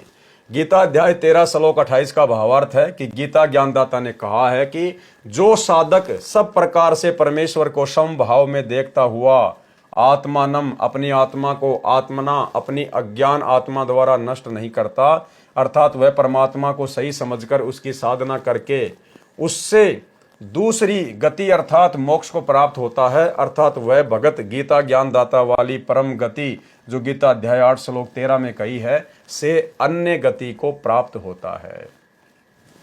गीता अध्याय 13 श्लोक 30 में स्पष्ट है कि गीता ज्ञानदाता ने अपने से अन्य परमात्मा की महिमा बताई है। कहा है कि जो संत सर्व प्राणियों की स्थिति भिन्न भिन्न होते हुए भी एक परमात्मा सर्वशक्तिमान के अंतर्गत मानता है तो वह समझो सच्चिदानंद घन ब्रह्म अर्थात परम अक्षर ब्रह्म को प्राप्त हो गया। कैसे? जो सभी में परमात्मा को देखता है, गधे में भी, कुत्ते में भी, सूअर में भी, मक्खी में भी, चींटी में भी, सर्व प्राणियों में जो परमात्मा को देखता है कि वो परमेश्वर जिस प्रकार से सूर्य एक स्थान पर होते हुए भी उसकी जो सत्ता है, उसकी जो गर्मी है, जो उष्णता है, वो सभी को प्राप्त होती है। इसी प्रकार परमात्मा शक्ति रूप में सभी प्राणियों के अंदर है, कर्मानुसार सबको भोग देता है। यानी जो सभी में परमात्मा का वास देखता है, जो सभी को परमात्मा का अंश समझता है, परमात्मा से ही उत्पन्न हुआ मानता है, कहते हैं वो पक्का भगत है, वो संत है, वो अपना मोक्ष करवा सकता है पक्का। कहा है कि जो संत यानी भगत सर्व प्राणियों की स्थिति भिन्न भिन्न होते हुए भी, यानी कोई गधा है, कोई कुत्ता है, कोई सूअर है, कोई इंसान है, सभी प्राणियों की स्थिति भिन्न भिन्न होते हुए भी एक परमात्मा सर्वशक्तिमान के अंतर्गत मानता है कि सभी की उत्पत्ति भगवान से हुई है और सभी में परमात्मा का वास है, तो वह समझो सच्चिदानंद घन ब्रह्म यानी उस पूर्ण परमात्मा कबीर देव सतगुरु रामपाल जी भगवान अर्थात परम अक्षर ब्रह्म को प्राप्त हो गया। वह सत्य भक्ति करके उस परमेश्वर को प्राप्त हो जाता है। यानी सतलोक आश्रम मैनेजमेंट हरियाणा ने जो मुजदास के ऊपर जानलेवा हमला किया, जिसका वीडियो आप जी देख चुके हैं, तो अभी तक इन लोगों ने सभी के अंदर परमात्मा का वास नहीं देखा है। इन लोगों को अभी वो ज्ञान नहीं है, तत्व ज्ञान नहीं है, ये पूर्णतया मोक्ष के अधिकारी अभी तक नहीं हैं। गीता अध्याय 13 श्लोक 31 में भी गीता ज्ञानदाता ने अपने से अन्य परमात्मा के विषय में कहा है। इस श्लोक में परमात्मा शब्द है जिसकी स्पष्ट परिभाषा गीता अध्याय 15 श्लोक 17 में बताई है। कहा है कि जो उत्तम पुरुष अर्थात सर्वश्रेष्ठ प्रभु है वह तीनों लोकों में प्रवेश करके सबका धरण पोषण करता है। वह वास्तव में अविनाशी परमेश्वर है, उसी को परमात्मा कहा जाता है। वह क्षर पुरुष तथा अक्षर पुरुष से अन्य है। इस श्लोक गीता अध्याय 13 श्लोक 31 में भी यही स्पष्ट किया है कि वह परमात्मा अनादि होने से, निर्गुण होने से प्रत्येक प्राणी के शरीर में सूर्य जैसे घड़े में स्थित होने पर भी न तो कुछ करता है, क्योंकि सब कार्य परमात्मा की शक्ति करती है। जैसे घड़े के जल में सूर्य दिखाई देता है, उससे जल गर्म हो रहा है, वह सूर्य करता नहीं दिखाई देता, उसकी उष्णता कर रही है। सूर्य कुछ नहीं करता, दिखता है, और न परमात्मा उस शरीर में लिप्त होता है। जैसे सूर्य घड़े के जल में लिप्त नहीं होता। गीता अध्याय 13 श्लोक 32 में भी यही प्रमाण है। गीता अध्याय 13 श्लोक 33 में आत्मा और शरीर की स्थिति बताई है। गीता अध्याय 13 श्लोक 34 में गीता ज्ञानदाता ने अपने से अन्य परमेश्वर की जानकारी दी है। कहा है कि जिस प्रकार क्षेत्र यानी शरीर तथा क्षेत्रज गीता ज्ञानदाता के भेद को तथा कर्म करते करते भक्ति करके काल की प्रकृति अर्थात काल जाल से मुक्त जो साधक ज्ञान नेत्रों द्वारा जानकर तत्वदर्शी संत की खोज करके शास्त्र अनुकूल साधना करके तत्व ज्ञान को समझकर उस परम अर्थात दूसरे परब्रह्म परमात्मा को प्राप्त होते हैं। उपरोक्त विवरण से स्पष्ट हुआ कि गीता ज्ञानदाता से अन्य पूर्ण परमात्मा है, जिसकी भक्ति की साधना करके साधक उस पूर्ण परमात्मा को प्राप्त हो जाता है। जो गीता अध्याय 15 श्लोक 4 में वर्णित है कि तत्व ज्ञान की प्राप्ति के पश्चात परमेश्वर के उस परम पद को खोजना चाहिए, जहां जाने के पश्चात साधक फिर लौटकर संसार में कभी नहीं आता। सारांश, पूर्वोक्त परमाणु से तथा इस गीता अध्याय 13 के उपरोक्त परमाणु से स्पष्ट हुआ कि गीता ज्ञानदाता से अन्य परम अक्षर ब्रह्म अर्थात पूर्ण परमात्मा है, जिसकी शरण में जानने के लिए गीता ज्ञानदाता ने गीता अध्याय 18 श्लोक 62 व 66 में कहा है, वही पूर्ण मोक्षदायक है, वही पूजा करने योग्य है, वही सबका रचनहार है, वही सबका पालनहार धारण करने वाला सर्व सुखदायक है, उसको परमात्मा कहा जाता है। प्रसन्न किया गया फिर यहां पर अक्षर का अर्थ अविनाशी होता है। आपने गीता अध्याय 15 श्लोक 16 में भी अक्षर पुरुष को भी नाशवान बताया है, कृपया स्पष्ट करें। उत्तर दिया, यह सत्य है कि अक्षर का अर्थ अविनाशी होता है, परंतु प्रकरणवश अर्थ अन्य भी होता है। गीता अध्याय 15 श्लोक 16 में कहा है कि क्षर और अक्षर ये पुरुष यानी प्रभु इस लोक में हैं, ये दोनों तथा इनके अंतर्गत जितने भी जीव हैं वे नाशवान हैं, आत्मा किसी की भी नहीं मरती। फिर गीता अध्याय 15 श्लोक 17 में स्पष्ट किया है कि पुरुषोत्तम तो उपरोक्त दोनों प्रभुओं से अन्य है, वही अविनाशी है, वही सबका धारण पोषण करने वाला वास्तव में अविनाशी है। गीता अध्याय 8 श्लोक 3 में तत् ब्रह्म को परम अक्षर ब्रह्म कहा है। अक्षर का अर्थ अविनाशी है, परंतु यहां परम अक्षर ब्रह्म कहा है, इससे भी सिद्ध हुआ कि अक्षर से आगे परम अक्षर ब्रह्म है, वह वास्तव में अविनाशी है। प्रमाण, जैसे ब्रह्मा जी की आयु 100 वर्ष बताई जाती है, देवताओं का वर्ष कितने समय का है? सुनो, 4 युग, सतयुग, त्रेता युग, द्वापर तथा कलयुग का एक चतुर्युग होता है, यानी चारों युगों को मिलाकर एक चतुर्युग कहलाता है, जिसमें मनुष्यों के 43,20,000 वर्ष होते हैं। 1008 चतुर्युग का ब्रह्मा जी का दिन और इतनी ही रात्रि होती है। ऐसे 30 दिन रात्रि का एक महीना तथा 12 महीने का ब्रह्मा जी का एक वर्ष हुआ। ऐसे 100 वर्ष की श्री ब्रह्मा जी की आयु है। श्री विष्णु जी की आयु श्री ब्रह्मा जी से 7 गुना अधिक है, यानी 700 वर्ष। श्री शंकर जी की आयु श्री विष्णु जी से 7 गुना अधिक, यानी 4900 दिव्य वर्ष। ब्रह्म यानी काल क्षर पुरुष की आयु 70,000 शंकर की मृत्यु के पश्चात एक ब्रह्म की यानी काल की मृत्यु होती है, अर्थात क्षर पुरुष की मृत्यु होती है। इतने समय का अक्षर पुरुष का एक युग होता है, और ऐसे ऐसे 1000 युग का अक्षर पुरुष का एक दिन होता है। अक्षर पुरुष की आयु गीता अध्याय 8 श्लोक 17 में कहा है। अनुवाद, आज तक सर्व अनुवादकर्ताओं ने उचित अनुवाद नहीं किया, सबने ब्रह्मा का 1000 चतुर्युग लिखा है, ये गलत है। मूल पाठ में सहस्त्र युग लिखा है, न कि चतुर्सहस्त्र युग। इसलिए गीता अध्याय 8 श्लोक 17 का अनुवाद ऐसे बनता है, कैसे? ब्रह्मणे अक्षर पुरुष का जो दिन है वह 1000 युग की अवधि वाला जानते हैं, वे जना व्यक्ति दिन रात को जानने वाले हैं, यानी वो तत्वदर्शी संत ही जान सकता है। भावार्थ, इस श्लोक में ब्रह्म शब्द मूल पाठ में नहीं है और न ही चतुर्युग शब्द मूल पाठ में है। इसमें ब्रह्मण्य शब्द है, जिसका अर्थ है सच्चिदानंद घन ब्रह्म, अर्थात परम अक्षर ब्रह्म होता है। प्रमाण, गीता अध्याय 17 श्लोक 23 में ब्रह्मण्य का अर्थ सच्चिदानंद घन ब्रह्म किया है, वह अनुवादकों ने ठीक किया है। इस गीता अध्याय 8 श्लोक 17 में आयु का प्रकरण है, इसलिए यहां पर ब्रह्मण्य का अर्थ अक्षर ब्रह्म बनता है। यहां अक्षर पुरुष की आयु की जानकारी दी है। अक्षर पुरुष का एक दिन उपरोक्त 1000 युग का होता है, यानी 70,000 शंकर की मृत्यु के पश्चात एक क्षर पुरुष यानी काल की मृत्यु होती है। वह समय एक युग अक्षर पुरुष का होता है। ऐसे बने हुए 1000 युग का अक्षर पुरुष का दिन तथा इतनी ही रात्रि होती है। ऐसे 30 दिन रात्रि का एक महीना तथा 12 महीनों का अक्षर पुरुष का एक वर्ष तथा 100 वर्ष की अक्षर पुरुष की आयु है। इसके पश्चात इसकी मृत्यु होती है। इसलिए गीता अध्याय 15 श्लोक 16 में क्षर पुरुष तथा अक्षर पुरुष दोनों नाशवान कहे हैं। गीता अध्याय 15 श्लोक 17 में जो वास्तव में अविनाशी परमात्मा कहा है, यह परमात्मा सर्व प्राणियों के नष्ट होने पर भी नाश में नहीं आता। यानी कबीर परमात्मा सतगुरु रामपाल जी का किसी भी देश काल और परिस्थिति में विनाश नहीं होता, इसलिए इनको अकाल मूर्त कहा जाता है। प्रमाण, गीता अध्याय 8 श्लोक 20 से 22 में स्पष्ट है कि वह परम अक्षर ब्रह्म सब प्राणियों के नष्ट होने पर भी कभी नष्ट नहीं होता।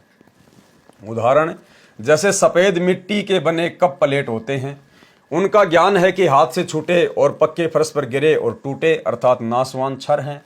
यह स्थिति तो क्षर पुरुष की जानो। यानी जो काल है, जो क्षर पुरुष है, ये तो समझो चीनी मिट्टी का कोई एक जो है वो पात्र है जो पक्की फर्श पे गिरा और टूट गया।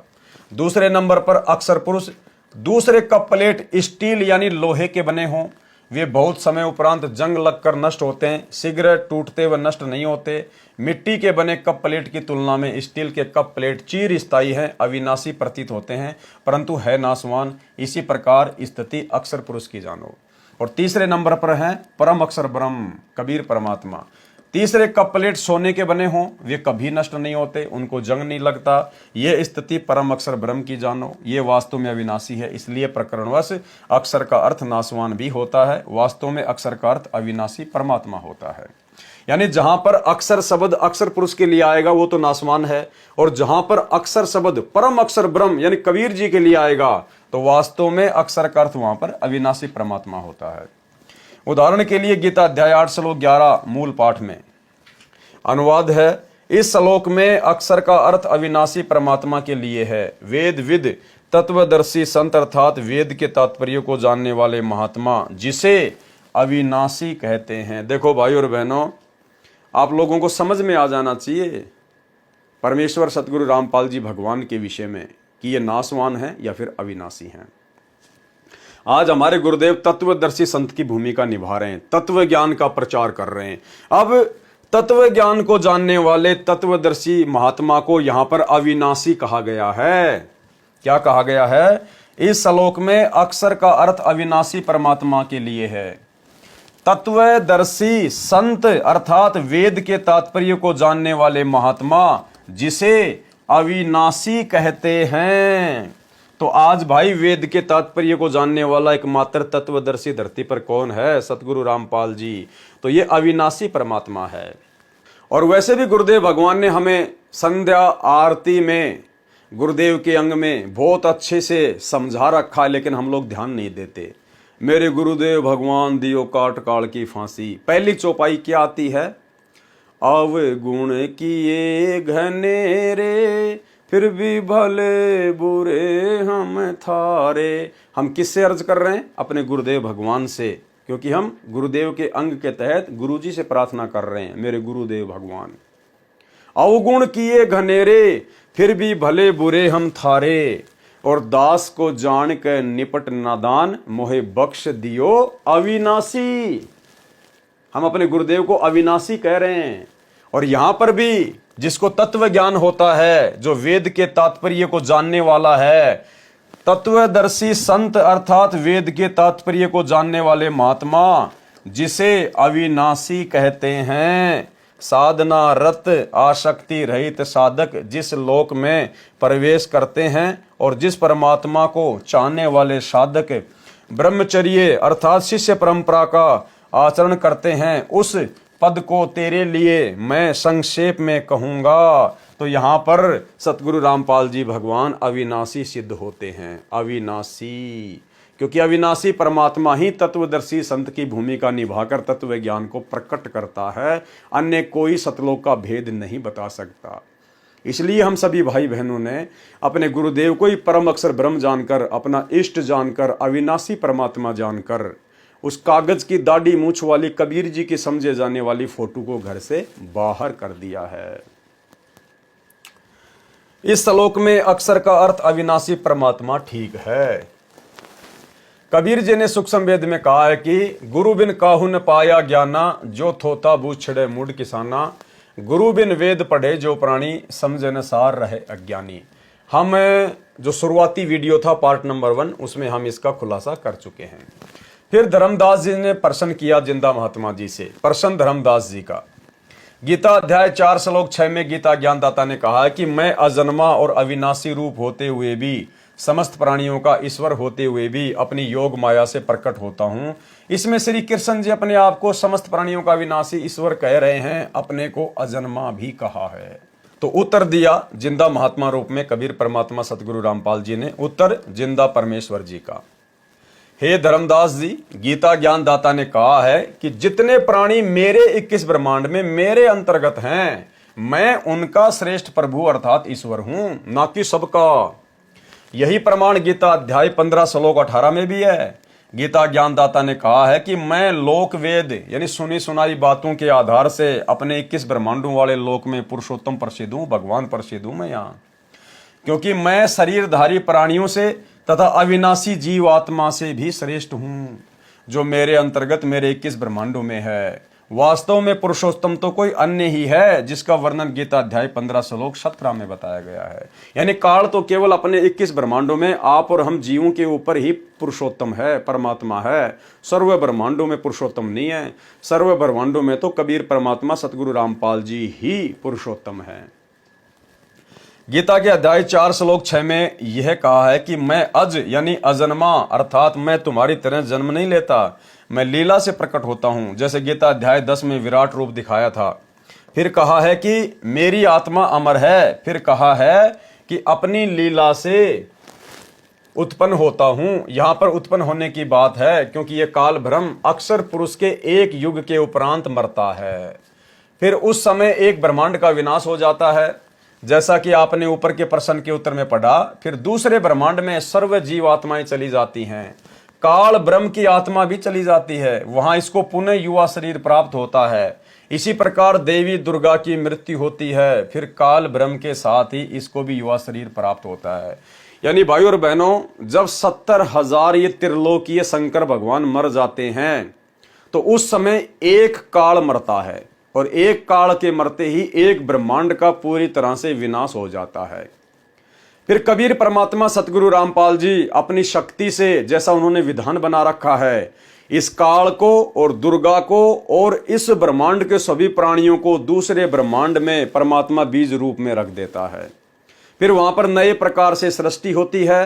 फिर परमात्मा की शब्द शक्ति से इनको एक वरदान प्राप्त है। दुर्गा और काल युवा शरीर में जो है ये प्रकट हो जाते हैं, और फिर से ब्रह्मा विष्णु महेश बनाकर सागर मंथन करके फिर इस प्रकार से असुर राक्षस वगैरह जीव आत्माएं उत्पन्न होती हैं। फिर उस ब्रह्मांड में नए सिरे से सृष्टि का संचालन होता है। दोबारा पढ़ेंगे इसको, अब समझ में आएगा। फिर उस समय एक ब्रह्मांड का विनाश हो जाता है, जैसा कि आपने ऊपर के प्रश्न के उत्तर में पढ़ा। फिर दूसरे ब्रह्मांड में सर्व जीव आत्माएं चली जाती हैं, काल ब्रह्म की आत्मा भी चली जाती है, वहां इसको पुनः युवा शरीर प्राप्त होता है। इसी प्रकार देवी दुर्गा की मृत्यु होती है, फिर काल ब्रह्म के साथ ही इसको भी युवा शरीर प्राप्त होता है। यह परम अक्षर ब्रह्म सत्य पुरुष का विधान है। तो फिर उस नए ब्रह्मांड में दोनों पत्नी पत्नी रूप में नए रजगुण युक्त ब्रह्मा, सतगुण युक्त विष्णु तथा तम गुण युक्त शिव को उत्पन्न करते हैं। फिर उस ब्रह्मांड में सृष्टि क्रम प्रारंभ होता है। इस प्रकार इस काल ब्रह्म की मृत्यु तथा लीला से जन्म होता है।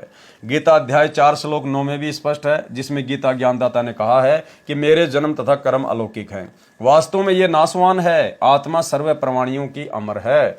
आपके महामंडलेश्वरों, आचार्यों तथा शंकराचार्यों को आध्यात्मिक ज्ञान बिल्कुल नहीं है, इसलिए अनमोल ग्रंथों को ठीक से न समझकर लोकवेद यानी दंत कथा सुनाते हैं। आप देखें, इसी गीता अध्याय 4 श्लोक 5 में स्वयं कह रहा है कि हे अर्जुन, तेरे और मेरे बहुत जन्म हो चुके हैं, उन सबको मैं जानता हूं, तू नहीं जानता। इसका अभिप्राय ऊपर स्पष्ट कर दिया है। संवाद का अर्थ उत्पन्न होना। प्रमाण यजुर्वेद अध्याय 40 मंत्र 10 में भी कहा है कि कोई तो परमात्मा को संवाद यानी जन्म लेने वाला राम व कृष्ण की तरह मानता है, कोई असंवाद उत्पन्न न होने वाला निराकार मानता है। अर्थात तत्वदर्शी संत जो सत्य ज्ञान बताते हैं उनसे सुनो, वे बताएंगे कि परमात्मा उत्पन्न होता है या नहीं। अब भाइयों और बहनों, परमात्मा की उत्पत्ति के बारे में परमात्मा के अलावा कौन बता सकता है? और यहां कहा जा रहा है कि वो परमात्मा जन्म लेता है या वो प्रकट होता है या रामकृष्ण की तरह मां के गर्भ से आता है, वो कैसे आता है, इसकी जानकारी कौन बताएगा? तत्वदर्शी संत। तत्वदर्शी संत वर्तमान में कौन है? सतगुरु रामपाल जी। तत्वदर्शी संत ही उस अविनाशी परमात्मा के विषय में ठीक से बताएगा। तो भाई, भगवान के विषय में भगवान के अलावा दूसरा भला कौन बता सकता है? तो सतगुरु रामपाल जी स्वयं ही अविनाशी परमात्मा है, कबीर भगवान है, सत्य पुरुष हैं। ये स्वयं ही अपने विषय में आकर पूरी जानकारी बताते हैं। वे बताएंगे कि परमात्मा उत्पन्न होता है या नहीं। वास्तव में परमात्मा स्वयंभू है, वह कभी नहीं जन्मा है और न ही जन्मेगा, मृत्यु का तो प्रश्न ही नहीं। दूसरी ओर गीता ज्ञानदाता स्वयं कह रहा है कि मैं जन्मता और मरता हूं, अविनाशी नहीं हूं। अविनाशी तो परम अक्षर ब्रह्म है। फिर सवाल किया जिंदा बाबा ने धर्मदास जी से, प्रसन्न जिंदा बाबा परमेश्वर जी का, आप जी ने कहा है कि हम शूद्र को निकट भी नहीं बैठने देते। जब परमात्मा धर्मदास जी के पास में गए थे मथुरा में, जब वो पाठ कर रहा था और जब परमात्मा ने धर्मदास जी से बातचीत शुरू की, तो धर्मदास जी ने अपने आप को सर्वश्रेष्ठ साबित करते हुए कहा कि हम तो शूद्रों को निकट भी नहीं बैठने देते, निकट भी। जिंदा बाबा परमेश्वर जी ने सवाल किया, आप जी ने कहा है कि हम शूद्र को निकट भी नहीं बैठने देते, शुद्ध रहते हैं, इससे भक्ति में क्या हानि होती है? कथनी और करनी में अंतर। भाई और बहनों, आज कबीर सागर के सरलार्थ के ऊपर इस 5वें नंबर के पार्ट में केवल इतना ही, क्योंकि भाई और बहनों, परमात्मा ने जैसा लिखा है हम वैसा ही पढ़ेंगे। ठीक है, इस पार्ट में कुछ विशेष समझने योग्य नहीं था, 2-4 पॉइंट थे जो परमेश्वर ने दया बख्शी, अपनी वास्तविक स्थिति से हमें परिचित करवाया कि तत्वदर्शी संत स्वयं जो है प्रकट होकर अपना तत्व ज्ञान देता है और परमात्मा के विषय में तत्वदर्शी संत ही बता सकता है। तो परमात्मा के विषय में तो भाई परमात्मा के अलावा कोई नहीं बता सकता। अर्थात स्पष्ट हुआ कि परमात्मा खुद ही तत्वदर्शी संत बनकर अपनी सर्व जानकारी उपलब्ध करवाता है। तो भाई और बहनों, अगले पार्ट में हमें बहुत कुछ सीखने को मिलेगा, जानने को मिलेगा, बहुत सारी जानकारियां मिलेंगी और जैसे जैसे हम आगे बढ़ते चले जाएंगे भाई और बहनों, हमारी रुचि बढ़ती चली जाएगी, क्योंकि बहुत सारे गहरे गहरे रहस्य, बहुत सारी बातें जिनको हर भगत भाई बहन जानना चाहते हैं, जिनके अंदर जिज्ञासा है, उत्सुकता है, वो सारी जानकारी परमात्मा हमें आगे की वीडियो में धीरे धीरे उपलब्ध करवाएंगे। तो आज के वीडियो में केवल इतना ही। कल रात्रि 8 बजे सभी भाई बहन फिर से लाइव जुड़िए। तब तक गुरुदेव भगवान हम सभी को आज्ञा दे, इजाजत दे, आशीर्वाद दें। बंदी छोड़ सतगुरु